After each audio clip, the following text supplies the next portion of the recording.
Hey, welcome back to Cooking Course. I'm Chef Todd Mohr. We're doing breakfast stuff today. I want to show you cool breakfast stuff that'll get you a good breakfast in the morning, but not a lot of time to prepare it. Go to the diner for that if you want stuff like that. We've already done poached eggs, we've already done omelets, we've already done grits. We've done all those episodes in the past that you can go back and refer to. I'm trying to find new cool things to do and show you some of the stuff from my childhood or things that I've learned along the way, one of which is a colonial spoon bread. And this is the type of thing that your grandmother probably made, but hasn't been made in a long time by anybody, because it's a custardy kind of bread, and it's a type of thing you can make up ahead of time the day before and cook it off at night. Our colonial spoon bread is going to be a very soft, almost like cornbread, but thus the name, eat it with a spoon. And it's a very simple thing to make. Again, it's basic, simple ingredients where we combine the milk, the water, and the cornmeal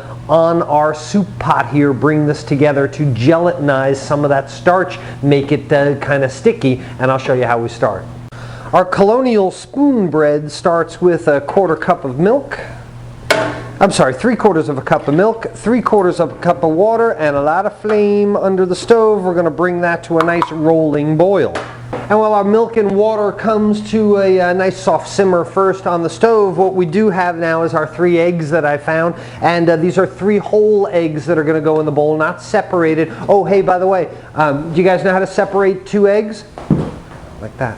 Ah! Another great chef joke. Thank you very much. It kills at the chef convention. Separate 2 eggs. Got it.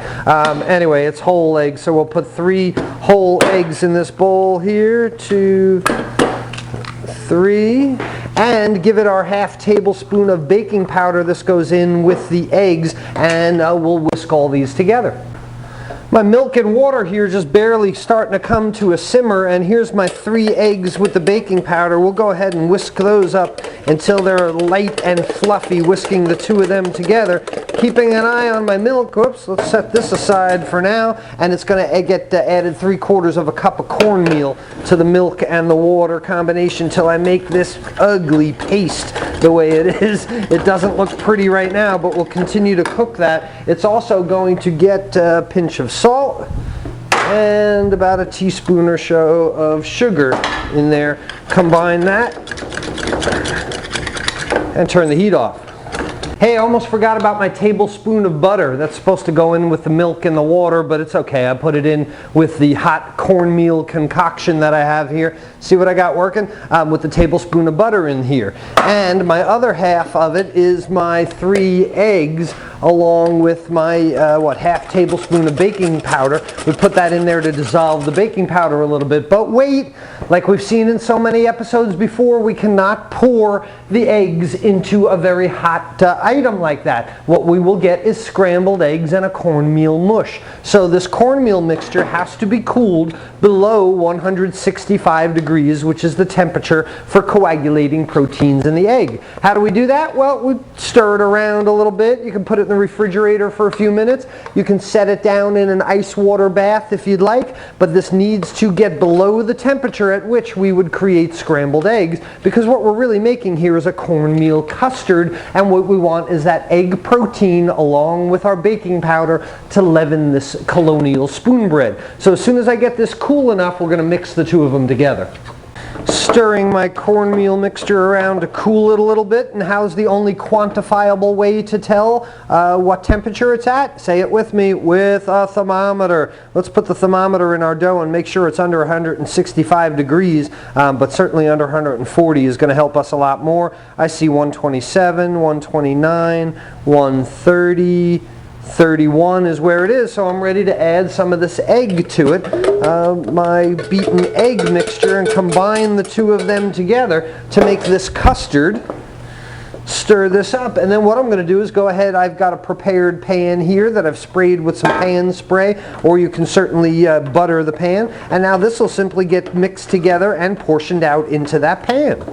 Now, when my spoon bread comes out of the pot, the combination of the egg mixture and the cornbread mixture, yeah, it looks like gruel. It looks like some kind of nasty gruel, but trust me, it tastes really, really good. So this will go in a 350-degree oven until it's done, until you put a toothpick in it. Not like a cake comes out clean, because this is a more dense product, but you'll start to see it leaven. You'll start to see it brown on top. Being a little moist inside is one of the great things about it. Now, what do you do with this? I love to put jellies on it, jellies and jams and so on, but it's our colonial spoon bread. It's another great idea for breakfast. We're going to put it in the oven and see what it comes out as.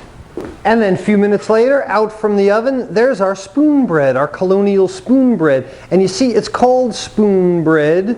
Let me show you, because look how nice and wet it is inside. This is more of a custard kind of thing than it is a bread, for sure. If you put this in a loaf pan and tried to turn it out, it certainly would not stand up like a bread. And I love this because I spread jam on top, or some kind of strawberry compote, or any kind of fruit. It's a wonderful base for a good Sunday morning meal. Not what I suggest for your Tuesday morning commute necessarily, but a new idea for breakfast, our colonial spoon bread. Jams, jellies, fruits, sliced bananas, anything can go on top of there. And now you've got your eggs, you've got your milk, you've got all the stuff you need to start your day. It's a new exciting thing. It's a fun thing to do. Give it a try. It can be made ahead of time, and you can in fact do it on a Tuesday. Make it the night before, put it in the fridge, bake it off the next day. It's certainly, colonial stuff is not fine, fancy. It's cooking coarse.